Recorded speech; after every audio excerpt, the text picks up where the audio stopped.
Summary: now that we have covered how a search engine works, we can discuss methods to take advantage of them. Let's start with content.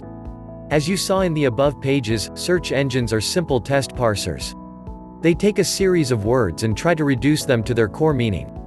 They can't understand text, nor do they have the capability of discerning between grammatically correct text and complete gibberish. This of course will change over time as search engines evolve and the cost of hardware falls, but we will evolve as well, always aiming to stay at least one step ahead. Let's discuss the basics of generating content as well as some software used to do so, but first, we need to understand duplicate content. A widely passed around myth on webmaster forums is that duplicate content is viewed by search engines as a percentage. As long as you stay below the threshold, you pass by penalty-free. It's a nice thought, it's just too bad that it is completely wrong. Duplicate content: I've read seemingly hundreds of forum posts discussing duplicate content, none of which gave the full picture, leaving me with more questions than answers. I decided to spend some time doing research to find out exactly what goes on behind the scenes. Here is what I have discovered. Most people are under the assumption that duplicate content is looked at on the page level when in fact it is far more complex than that. Simply saying that by changing 25% of the text on a page it is no longer duplicate content is not a true or accurate statement. Let's examine why that is. To gain some understanding, we need to take a look at the K-shingle algorithm that may or may not be in use by the major search engines. My money is that it is in use. I've seen the following used as an example, so let's use it here as well. Let's suppose that you have a page that contains the following text: the swift brown fox jumped over the lazy dog. Before we get to this point, the search engine has already stripped all tags and HTML from the page, leaving just this plain text behind for us to take a look at. The shingling algorithm essentially finds word groups within a body of text in order to determine the uniqueness of the text. The first thing they do is strip out all stop words like in, the, of, to. They also strip out all fill words, leaving us only with action words, which are considered the core of the content. Once this is done, the following shingles are created from the above text. I'm going to include the stop words for simplicity. The swift brown fox jumped over the lazy dog. These are essentially like unique fingerprints that identify this block of text. The search engine can now compare this fingerprint to other pages in an attempt to find duplicate content. As duplicates are found, a duplicate content score is assigned to the page. If too many fingerprints match other documents, the score becomes high enough that the search engines flag the page as duplicate content, thus sending it to supplemental hell, or worse, deleting it from their index completely. My old lady swears that she saw the lazy dog jump over the swift brown fox. The above gives us the following shingles: my old lady swears that lady swears that she saw the lazy dog jump over the swift brown fox. Comparing these two sets of shingles, we can see that only one matches, the swift brown fox. Thus it is unlikely that these two documents are duplicates of one another. No one but Google knows what the percentage match must be for these two documents to be considered duplicates, but some thorough testing would sure narrow it down. Winking face.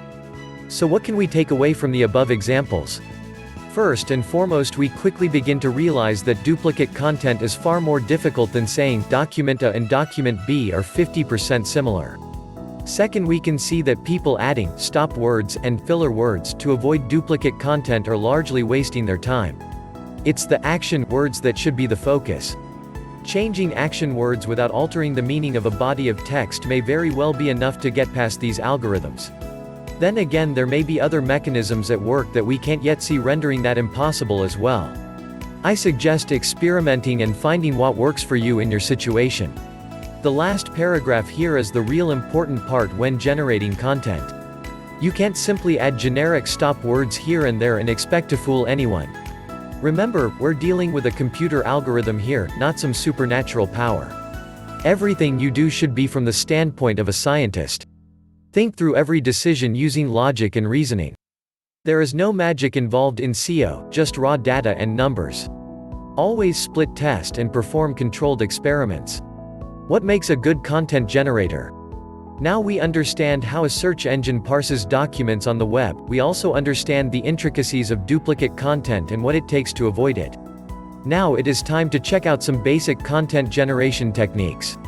One of the more commonly used text spinners is known as Markov. Markov isn't actually intended for content generation, it's actually something called a Markov chain which was developed by mathematician Andrei Markov. The algorithm takes each word in a body of content and changes the order based on the algorithm. This produces largely unique text, but it's also typically very unreadable. The quality of the output really depends on the quality of the input. The other issue with Markov is the fact that it will likely never pass a human review for readability. If you don't shuffle the Markov chains enough, you also run into duplicate content issues because of the nature of shingling as discussed earlier.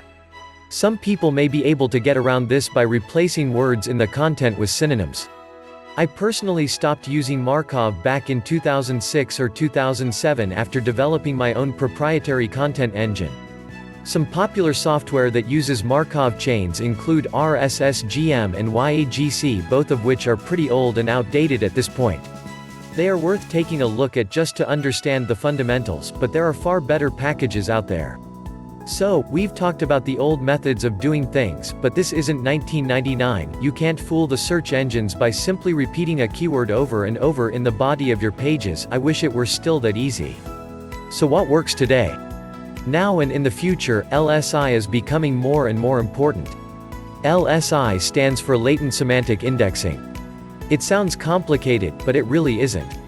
LSI is basically just a process by which a search engine can infer the meaning of a page based on the content of that page. For example, let's say they index a page and find words like atomic bomb, Manhattan Project, Germany, and theory of relativity. The idea is that the search engine can process those words, find relational data and determine that the page is about Albert Einstein. So, ranking for a keyword phrase is no longer as simple as having content that talks about and repeats the target keyword phrase over and over like the good old days. Now we need to make sure we have other key phrases that the search engine thinks are related to the main key phrase.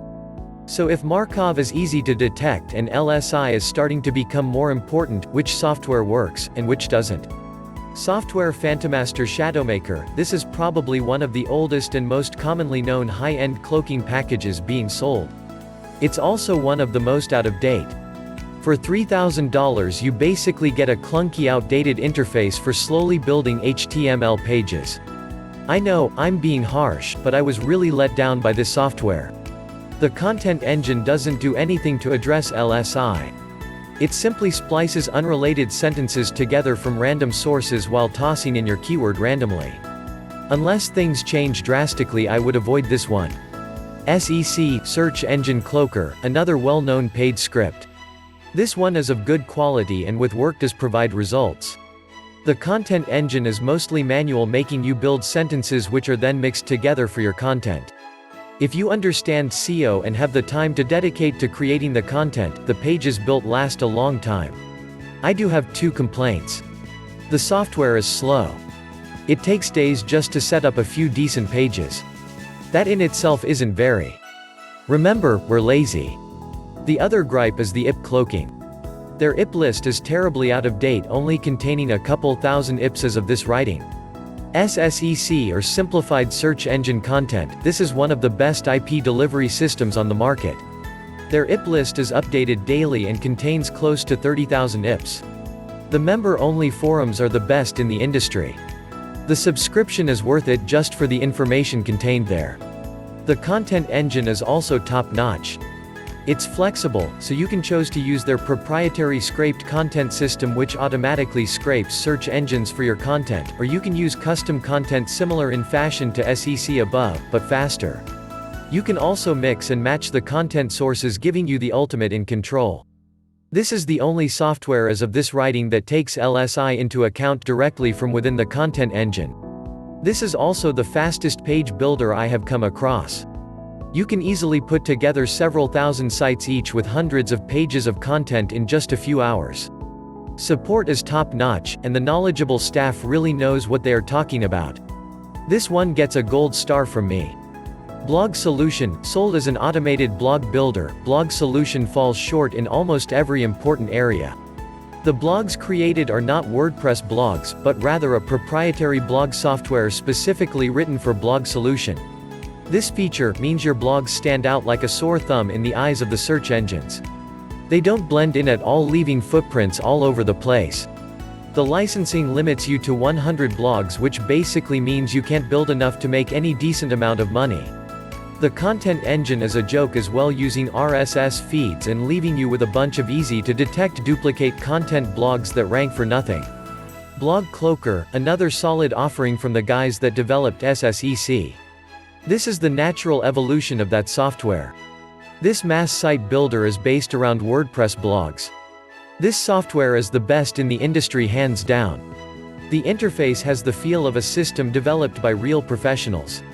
You have the same content options seen in SSEC, but with several different redirection types, including header redirection, JavaScript, meta refresh, and even iframe. This again is an IP cloaking solution with the same industry-leading IP list as SSEC. The monthly subscription may seem daunting at first, but the price of admission is worth every penny if you are serious about making money in this industry. It literally does not get any better than this. Cloaking. So what is cloaking? Cloaking is simply showing different content to different people based on different criteria. Cloaking automatically gets a bad reputation, but that is based mostly on ignorance of how it works. There are many legitimate reasons to cloak pages. In fact, even Google cloaks. Have you ever visited a website with your cell phone and been automatically directed to the mobile version of the site? Guess what? That's cloaking. How about web pages that automatically show you information based on your location? Guess what? That's cloaking. So, based on that, we can break cloaking down into two main categories: user agent cloaking and IP-based cloaking. User agent cloaking is simply a method of showing different pages or different content to visitors based on the user agent string they visit the site with. A user agent is simply an identifier that every web browser and search engine spider sends to a web server when they connect to a page. Above we used the example of a mobile phone. A Nokia cell phone, for example, will have a user agent similar to user agent Mozilla 5.0, Symbianos 9.1, UN Series 63.0, Nokia E60.0.06.0, Apple WebKit 413, KHTML like Gecko, Safari 413. Knowing this, we can tell the difference between a mobile phone visiting our page and a regular visitor viewing our page with Internet Explorer or Firefox, for example. We can then write a script that will show different information to those users based on their user agent. Sounds good, doesn't it? Well, it works for basic things like mobile and non-mobile versions of pages, but it's also very easy to detect, fool, and circumvent. Firefox, for example, has a handy plugin that allows you to change your user agent string to anything you want. Using that plugin, I can make the script think that I am a Google search engine bot, thus rendering your cloaking completely useless.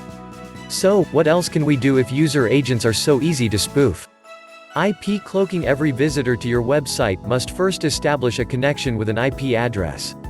These IP addresses resolve to DNS servers, which in turn identify the origin of that visitor. Every search engine crawler must identify itself with a unique signature viewable by reverse DNS lookup. This means we have a surefire method for identifying and cloaking based on IP address. This also means that we don't rely on the user agent at all, so there is no way to circumvent IP-based cloaking, although some caution must be taken, as we will discuss. The most difficult part of IP cloaking is compiling a list of known search engine IPs. Luckily, software like Blog Cloaker and SSEC already does this for us. Once we have that information, we can then show different pages to different users based on the IP they visit our page with. For example, I can show a search engine bot a keyword-targeted page full of key phrases related to what I want to rank for. When a human visits that same page, I can show an ad, or an affiliate product, so I can make some money. See the power and potential here? So how can we detect IP cloaking? Every major search engine maintains a cache of the pages it indexes. This cache is going to contain the page as the search engine bot saw it at indexing time. This means your competition can view your cloak page by clicking on the cache in the SERPs. That's okay, it's easy to get around that. The use of the meta tag no archive in your pages forces the search engines to show no cached copy of your page in the search results, so you avoid snooping webmasters. The only other method of detection involves IP spoofing, but that is a very difficult and time-consuming thing to pull up. Basically, you configure a computer to act as if it is using one of Google's IPs when it visits a page. This would allow you to connect as though you were a search engine bot, but the problem here is that the data for the page would be sent to the IP you are spoofing, which isn't on your computer, so you are still out of luck. The lesson here? If you are serious about this, use IP cloaking. It is very difficult to detect and by far the most solid option. Link building, as we discussed earlier, are basically white hats, only lazy. As we build pages, we also need links to get those pages to rank. Let's discuss some common and not so common methods for doing so. Blog ping, this one is quite old, but still widely used. Blog indexing services set up a protocol in which a website can send a ping whenever new pages are added to a blog. They can then send over a bot that grabs the page content for indexing and searching, or simply to add as a link in their blog directory. Exploit this by writing scripts that send out massive numbers of pings to various services in order to entice bots to crawl their pages. This method certainly drives the bots, but in the last couple years it has lost most of its power as far as getting pages to rank. Trackback, another method of communication used by blogs. Trackbacks are basically a method in which one blog can tell another blog that it has posted something related to or in response to an existing blog post. We see that as an opportunity to inject links to thousands of our own pages by automating the process and sending out trackbacks to as many blogs as we can. Most blogs these days have software in place that greatly limits or even eliminates trackback spam, but it's still a viable tool. Ado links, a couple years ago noticed an odd trend. Universities and government agencies with very high-ranking websites oftentimes have very old message boards they have long forgotten about, but that still have public access. We took advantage of that by posting millions of links to our pages on these abandoned sites. This gave a huge boost to rankings and made some very lucky Viagra spammers millions of dollars. The effectiveness of this approach has diminished over time. Forums and guest books. The internet contains millions of forums and guest books all ripe for the picking. While most forums are heavily moderated, at least the active ones, that still leaves you with thousands in which you can drop links where no one will likely notice or even care. We're talking about abandoned forums, old guest books, etc. Now, you can get links dropped on active forums as well, but it takes some more creativity. Putting up a post related to the topic on the forum and dropping your link in the BB code for a smiley, for example. Software packages like Xrumor made this a very popular way to gather backlinks. So much so that most forums have methods in place to detect and reject these types of links. Some people still use them and are still successful. Link networks, also known as link farms, these have been popular for years. Most are very simplistic in nature.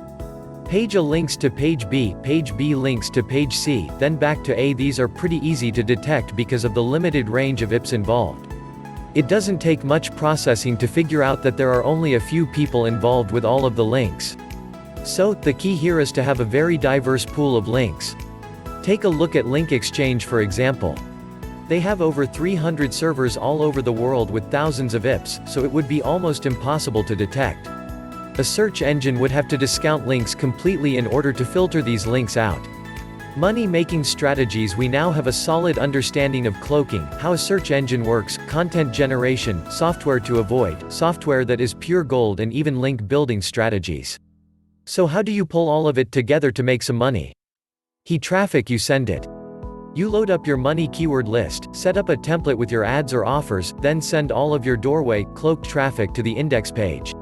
The landing page builder shows the best possible page with ads based on what the incoming user searched for. Couldn't be easier, and it automates the difficult tasks we all hate. Affiliate marketing. We all know what an affiliate program is. There are literally tens of thousands of affiliate programs with millions of products to sell. The most difficult part of affiliate marketing is getting well-qualified targeted traffic. That again is where good software and cloaking comes into play. Some networks and affiliates allow direct linking. Direct linking is where you set up your cloak pages with all of your product keywords, then redirect straight to the merchant or affiliate sales page. This often results in the highest conversion rates, but as I said, some affiliates don't allow direct linking. So, again, that's where landing pages come in. Either building your own, which we are far too lazy to do, or by using something like Landing Page Builder which automates everything for us. Landing pages give us a place to send and clean our traffic. They also pre-qualify the buyer and make sure the quality of the traffic sent to the affiliate is as high as possible. After all, we want to make money, but we also want to keep a strong relationship with the affiliate so we can get paid.